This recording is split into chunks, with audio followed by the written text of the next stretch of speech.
ഹിജാബിൽ വീഴ്ചയോ എന്നാണ് ചോദ്യം.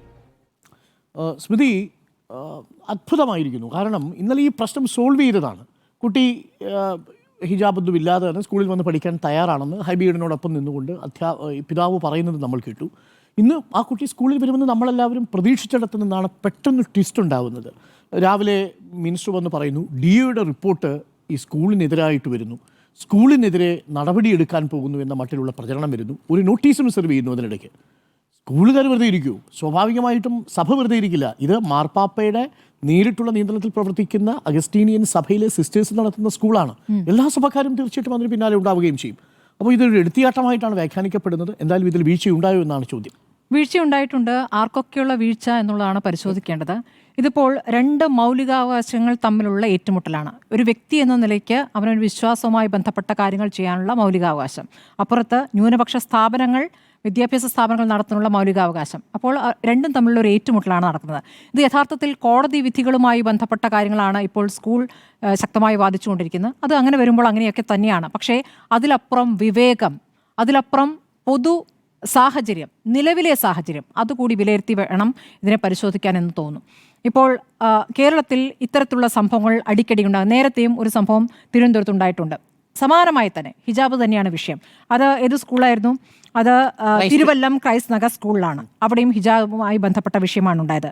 അന്ന് കോടതി സിംഗിൾ ബെഞ്ചിൻ്റെ വിധി വരുന്നത് നിരീക്ഷണങ്ങൾ ഇങ്ങനെയാണ്: ന്യൂനപക്ഷ സ്ഥാപനങ്ങൾ, വിദ്യാഭ്യാസ സ്ഥാപനങ്ങൾ നടത്തുന്ന മൗലികാവകാശങ്ങളുടെ ഭാഗമാണ്.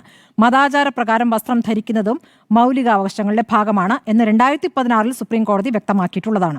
അപ്പോൾ വ്യക്തി സ്വാതന്ത്ര്യത്തിന് മുകളിലാണ് പൊതു താല്പര്യമെന്ന് 2017 കേസിൽ സുപ്രീം കോടതി വ്യക്തമാക്കിയിട്ടുണ്ട്. അതിനാൽ തന്നെ വ്യക്തി സ്വാതന്ത്ര്യം പൊതുവിദ്യാഭ്യാസ സ്ഥാപനത്തിൽ ആവശ്യപ്പെടാനാകില്ല എന്ന് 2018 വിധിയിൽ ഹൈക്കോടതി പറയുന്നു. അപ്പോൾ ഹിജാബ് ധരിച്ചെത്തുന്ന കുട്ടിയെ സ്കൂളിൽ പഠിപ്പിക്കണോ എന്നത് വിദ്യാഭ്യാസ സ്ഥാപനത്തിന്റെ വിവേചനാധികാരമാണ്. സ്കൂൾ നിയമം പാലിക്കാനാവില്ലെങ്കിൽ കുട്ടിക്ക് TC വാങ്ങി മറ്റൊരു സ്കൂളിലേക്ക് മാറാമെന്നുമാണ് 2018 ഹൈക്കോടതി വിധിയിൽ പറയുന്നത്. അപ്പോൾ 2018 തിരുവല്ലം ക്രൈസ്റ്റ് നഗർ സ്കൂളിലെ കേസുമായി ബന്ധപ്പെട്ട സിംഗിൾ ബെഞ്ച് ഉത്തരവ് ഇങ്ങനെയാണ്. ആ വിധിയാണ് ഇപ്പോൾ ഈ സ്കൂളും ഉദ്ധരിക്കുന്നത്, അത് ആവർത്തിച്ച് പറയുന്നത്. അപ്പോൾ കേരളത്തിൽ ഇത് ആവർത്തിക്കുന്നു എന്നുള്ള വിഷയം വരുന്നു. നോക്കൂ, നേരത്തെ തന്നെ ഇവിടെ ന്യൂനപക്ഷ സ്ഥാപനങ്ങൾ, സ്കൂളുകൾ നടത്തുന്നുണ്ട്. ഞാനൊരു കോൺവെന്റ് സ്കൂളിലാണ് പഠിച്ചത്.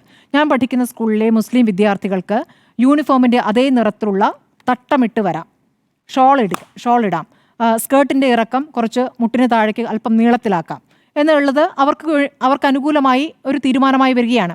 അത് സ്കൂൾ അധികൃതർ തീരുമാനിക്കുന്നതാണ്. അങ്ങനെ വന്നോട്ടെ, അവരുടെ വിശ്വാസമായി ബന്ധപ്പെട്ടാണല്ലോ എന്ന്.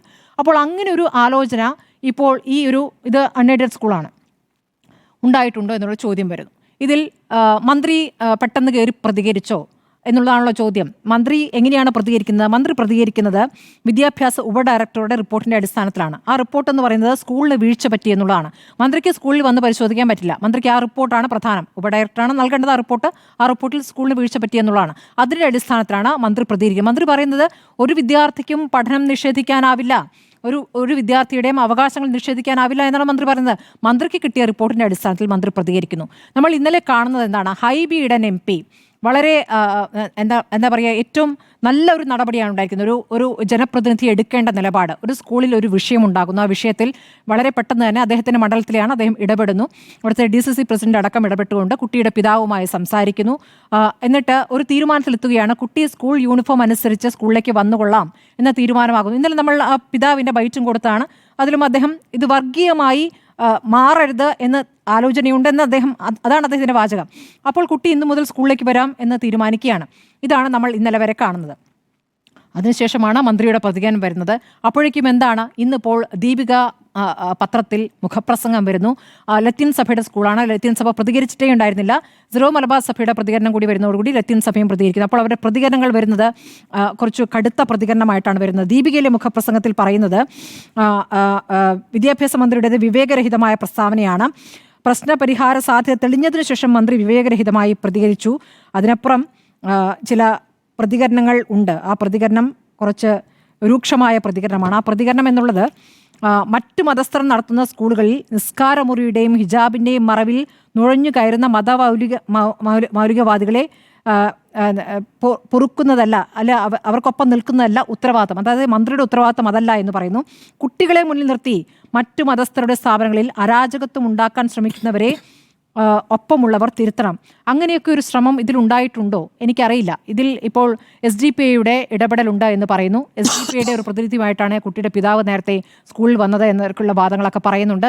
അങ്ങനെ ഒരു ഇടപെടൽ ഉണ്ടായിട്ടുണ്ടെങ്കിൽ പരിശോധിക്കണം. പക്ഷേ ആത്യന്തികമായി വിശ്വാസമായി ആ സ്കൂളിലെ യൂണിഫോമിൽ ഇത്തരത്തിലുള്ള ഒരു വിട്ടുവീഴ്ചകൾക്ക് ആ സ്ഥാപനം തയ്യാറാകുന്നുണ്ടോ എന്നുള്ളത് സാധാരണ ക്രൈസ്തവ സഭകൾ നടത്തുന്ന സ്കൂളുകളിൽ നടത്തിയിട്ടുള്ളതാണ്. അതാണ് ഞാൻ പറഞ്ഞത്. എൻ്റെയൊക്കെ കാലത്ത് അത് തുടർച്ചയായിട്ടുള്ളതാണ്. ഇപ്പോഴും എനിക്കറിയാം കോഴിക്കോടെ പല സ്കൂളുകളിലും അങ്ങനെയുണ്ട്, അത് അനുവദിക്കുന്നുണ്ട് എന്നുള്ളതാണ്. അപ്പോൾ ഹിജാബാണ്, അതൊരു ഷോൾ ആയിരുന്നെങ്കിൽ ഈ പ്രശ്നം ഉണ്ടാകില്ല എന്നാണോ മനസ്സിലാകുന്നത്? ഹിജാബ് എന്ന് വെച്ചാൽ മുഖം മറയ്ക്കുന്നതല്ല, തല മറയ്ക്കുന്ന ഒരു ഷോളിൻ്റെ രൂപത്തിൽ തന്നെ ഇത് മൊത്തത്തിൽ കെട്ടിവയ്ക്കുന്ന ഒരു സംഭവമാണ് ഹിജാബ്. അപ്പോൾ അത് അനുവദിക്കില്ല എന്ന് പറഞ്ഞു. അപ്പോൾ ഞങ്ങളുടെ സ്കൂളിൽ യൂണിഫോം അനുസരിച്ച് വരുമ്പോൾ ഒരു മതവും അനുശാസിക്കുന്ന ഒന്നും അംഗീകരിക്കില്ല എന്നാണ് പറയുന്നത്. ഞങ്ങളുടെ സ്കൂളിലും ചന്ദനക്കുറിയൊന്നും സ്കൂളിൽ വരാറില്ല, കയ്യിൽ ചരട് കെട്ടി വരാറില്ല. എല്ലാ മതസ്ഥരും ആ രൂപത്തിലാണ്. പക്ഷേ മുസ്ലിം വിദ്യാർത്ഥികൾക്ക് ഇങ്ങനെ താല്പര്യമുണ്ട് എന്ന് പറയുമ്പോൾ അതിനോട് വിട്ടുവീഴ്ച സ്കൂൾ അധികൃതർ ചെയ്യുന്നു. നമ്മൾ അപ്പോഴാണ് ഈ പൊതു സാഹചര്യം മനസ്സിലാക്കേണ്ടത്. പൊതു സാഹചര്യം എന്താണ്? ഒരു മുസ്ലിം വിരുദ്ധ സമീപനം ഇവിടെ ശക്തമായി ഉയരുന്നുണ്ട്. മുസ്ലിം വിരുദ്ധ എന്നതിനൊപ്പം ന്യൂനപക്ഷ വിരോധ സമീപനം ഇവിടെ ഉയരുന്നുണ്ട്. ഇവിടെ കന്യാസ്ത്രീകൾക്ക് കന്യാസ്ത്രീ വേഷത്തിൽ നടക്കാൻ പറ്റാത്ത സാഹചര്യം നമ്മളിവിടെ ചർച്ച ചെയ്യുകയാണ്. സഭകൾ അത് മനസ്സിലാക്കേണ്ടതാണ്. കന്യാസ്ത്രീകൾക്ക് ഇപ്പോൾ വടക്കേ ഇന്ത്യയിൽ എങ്ങനെയാണ് സഞ്ചരിക്കാൻ പറ്റുന്നത് എന്നുള്ള ഒരു പ്രധാനപ്പെട്ട വിഷയമല്ലേ? കന്യാസ്ത്രീകൾക്ക് അങ്ങനെ സഞ്ചരിക്കാൻ പറ്റിയിട്ടില്ല എന്നും കന്യാസ്ത്രീകൾ ആക്രമിക്കപ്പെട്ടു എന്നും നമ്മൾ ഇത്ര ദിവസം ഇവിടെ ചർച്ച ചെയ്തതാണ് അല്ലേ? അത് ആരൊക്കെ ഇടപെടേണ്ടി വന്നു? കന്യാസ്ത്രീകൾ ജയിലിൽ കഴിഞ്ഞ ദിവസങ്ങൾ നമ്മൾ ചർച്ച ചെയ്താണ്. അപ്പോൾ ഒരു പൊതു സാഹചര്യം നമ്മൾ മനസ്സിലാക്കേണ്ടതുണ്ട്. ഇത് മുസ്ലിം ന്യൂനപക്ഷം മാത്രമല്ല, ഇത് അനുഭവിക്കേണ്ടി വരുന്നത് ക്രിസ്ത്യൻ ന്യൂനപക്ഷം കൂടിയാണ്. അങ്ങനെ ഒരു സാഹചര്യത്തിലേക്ക് എരുതിയിൽ എണ്ണയൊഴിക്കുന്ന സമീപനം മന്ത്രിയുടെ പ്രസ്താവന മാത്രമാണോ ഉണ്ടാക്കുന്നത്? അതിലപ്പുറം സഭകളും ഇക്കാര്യത്തിൽ സംയമനം പാലിക്കേണ്ടത്. ഒറ്റ കുട്ടിയുടെ കാര്യമാണ്. ഇതൊരു ഒരു കൂട്ടമായിട്ടൊരു വിഷയമായിട്ട് ഉയർന്നു വന്നതല്ല, ഒരൊറ്റ കുട്ടിയുടെ കാര്യമാണ്. മാത്രമല്ല ഇതിൽ ഇത്ര രൂക്ഷമായി അന്ന് ഈ സ്കൂളിലെ ഹെഡ് മിസ്ട്രസ് ആണെന്ന് തോന്നുന്നു, അന്ന് പ്രതികരിക്കുമ്പോൾ മറ്റു കുട്ടികൾക്ക് ഭയമുണ്ടാക്കുന്ന രൂപത്തിൽ നിന്നോ എന്തൊരു പ്രതികരണം കണ്ടു. അങ്ങനെ ഭയമുണ്ടാകേണ്ട കാര്യം എന്താണ്? ഒരാളുടെ വിശ്വാസമായി വരുമ്പോൾ ഭയമുണ്ട്. അതല്ലാതെ വേറെ എന്തെങ്കിലും രീതിയിലുള്ള പ്രതികരണങ്ങൾ നടത്തുകയോ അല്ലെങ്കിൽ മറ്റു കുട്ടികളെ ആ രൂപത്തിൽ ഇതിലേക്ക് ആകർഷിക്കാനുള്ള ശ്രമം നടത്തുക, അങ്ങനെയൊക്കെ ചെയ്തു കഴിഞ്ഞാൽ ഗുരുതരമായ വിഷയമാണ്. അങ്ങനെ ഉണ്ടായിട്ടില്ല എന്ന് ഇരിക്കെ അങ്ങനെ ഒരു ഭയം ജനിപ്പിക്കുന്നത് എന്തിനാണെന്നുള്ള ചോദ്യമാണ്. അപ്പോൾ രാജ്യത്താകെയുള്ള പൊതു സാഹചര്യം മനസ്സിലാക്കി വേണം സഭകളും ഇതിൽ പ്രതികരിക്കാൻ എന്നുള്ളതാണ്. ഇതിൽ ഈ പറയുന്ന മറ്റു മതസ്ഥർ നടത്തുന്ന സ്കൂളുകളിൽ നിസ്കാരമുറിയുടെയും ഹിജാബിൻ്റെയും മറവിൽ നുഴഞ്ഞു കയറുന്ന മതമൗലികവാദികൾ എന്നൊക്കെ പറയുമ്പോൾ ലവ് ജിഹാദൊക്കെ പോലെയുള്ള കാര്യങ്ങളിലേക്കൊക്കെ എടുത്തു വെക്കുന്ന രൂപത്തിലുള്ള പ്രതികരണമാണ് വരുന്നത്. അപ്പോൾ സൂക്ഷിക്കേണ്ടതുണ്ട് ഇത്തരം പ്രതികരണങ്ങൾ എന്നുള്ളതാണ്. കോടതി വിധികൾ അവിടെ നിൽക്കുന്നു. കോടതി വിധി സ്കൂളിന് അനുകൂലമാണ് എന്നുള്ള കാര്യത്തിൽ ഒരു തർക്കവുമില്ല. പക്ഷെ അപ്പോഴും വിവേകത്തോടു കൂടി ബാക്കിയുള്ളവരെ കൂടി മറ്റ് വിശ്വാസങ്ങളെ കൂടി അംഗീകരിക്കുന്ന രൂപത്തിലുള്ള കുറച്ചുകൂടി തുറന്ന മനസ്സ് ഇക്കാര്യത്തിൽ കാണിക്കേണ്ടതെന്നുള്ളതാണ്. മറ്റ് ഗൂഢാലോചനകൾ അപ്പുറത്ത് നടക്കുന്നുണ്ടെങ്കിൽ അത് പരിശോധിക്കാൻ സർക്കാരുണ്ട്, അത് പരിശോധിക്കട്ടെ. സർക്കാർ കാര്യത്തിൽ പ്രതികരിക്കട്ടെ. സർക്കാർ ഇപ്പോൾ കുട്ടിയുടെ പഠനവുമായി ബന്ധപ്പെട്ട് കുട്ടിയുടെ മൗലികാവകാശവുമായി ബന്ധപ്പെട്ടാണ് പ്രതികരിച്ചത്. ഒരു വ്യക്തിയുടെ മൗലികാവകാശത്തിനും അപ്പുറമാണ് പൊതുവായിട്ടുള്ള ആവശ്യം എന്നുള്ളത് കോടതി തന്നെ പറഞ്ഞ സ്ഥിതിക്ക് കോടതി വിധി എന്തായാലും അനുകൂലമാണെന്ന വാദം സ്കൂളിന് പറയാം. അത് സ്കൂളിനാണ് അക്കാര്യത്തിൽ മേൽക്കൈ എന്നുള്ള കാര്യത്തിൽ തർക്കമില്ല.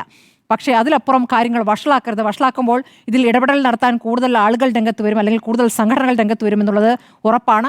ഈ പറയുന്ന ഇപ്പോൾ ഇങ്ങനെയുള്ള പ്രതികരണം ഇപ്പോൾ ദീപികയിൽ നിന്നും വന്ന സ്ഥിതിക്ക് ഈ പറയുന്ന അപ്പുറത്തുള്ള തീവ്ര നിലപാടുള്ളവരും ചിലപ്പോൾ വെറുതെ ഇരിക്കില്ല. തീവ്ര നിലപാടുള്ളവരും മറ്റു രൂപത്തിലും അത് കൊണ്ടുവരും. അപ്പോൾ ഇതിൽ എങ്ങനെയാണ് ഇതിൽ നിലപാടെടുക്കുന്നത്? നമുക്ക് അറിയാമല്ലോ, കർണാടകയിൽ ഹിജാബ് ധരിച്ച് കുട്ടികൾ കോളേജിൽ വരരുത് എന്നുള്ള തീരുമാനം അന്നത്തെ BJP സർക്കാരിൻ്റെ ഉത്തരവായിരുന്നു. അന്ന് നമ്മൾ ഹിജാബിനൊപ്പം നിന്നു. എന്തുകൊണ്ടാണ്? ഹിജാബ് എന്നുള്ളത്, ഞാനൊരു സ്ത്രീ എന്ന നിലയ്ക്ക് ഹിജാബ് എന്നുള്ളത് സ്വാതന്ത്ര്യത്തിന് എതിരാണെന്ന് വിചാരിക്കുന്ന ആൾ, അതെൻ്റെ വിശ്വാസമാണ്, എൻ്റെ നിലപാടാണ്. എന്ന് വെച്ച് ഹിജാബ് ധരിച്ച കുട്ടികൾ അവിടേക്ക് വരുന്നത് ഹിജാബ് ധരിക്കാതെ സ്കൂളിലേക്ക് അല്ലെങ്കിൽ കോളേജിലേക്ക് പഠിക്കാൻ വിടില്ല എന്നുള്ളതാണ്. അപ്പോൾ ആ കുട്ടികളുടെ വിദ്യാഭ്യാസത്തിനാണ് പ്രാധാന്യം. അതിനനുസരിച്ചാണ് അന്നത്തെ കോടതി ഉത്തരവിൽ ഒരു ജഡ്ജ് വിയോജനക്കുറിപ്പ് ഇറക്കിയത്. ഇപ്പോഴും അതിൽ അന്തിമ വിധി വന്നിട്ടില്ല എന്നുള്ള കാര്യം ഓർക്കണം. അപ്പോൾ ഹിജാബുമായി ബന്ധപ്പെട്ട ഹിജാബ് എന്ന വിഷയത്തിനപ്പുറം ഇതിൽ ഈ പൊതു സാഹചര്യം കൂടി വിലയിരുത്തി കൊണ്ടുവേണം ഇതിൽ പ്രതികരിക്കുക. അതിൽ ക്രിസ്ത്യൻ സഭകൾ കുറച്ചുകൂടി പക്വത കാണിക്കണം എന്നുള്ളതാണ്. ചാടിപ്പുറപ്പെട്ട് പ്രതികരിക്കുമ്പോൾ ഇതാർക്കാണ് വളമാകുന്നത്? ഇത് നമുക്ക് തന്നെ വേറെ രൂപത്തിൽ തിരിച്ചടിക്കാനുള്ള സാധ്യത കൂടി അത് മുന്നിൽ കാണണമെന്നുള്ളതാണ് എനിക്ക് പറയാനുള്ളത്.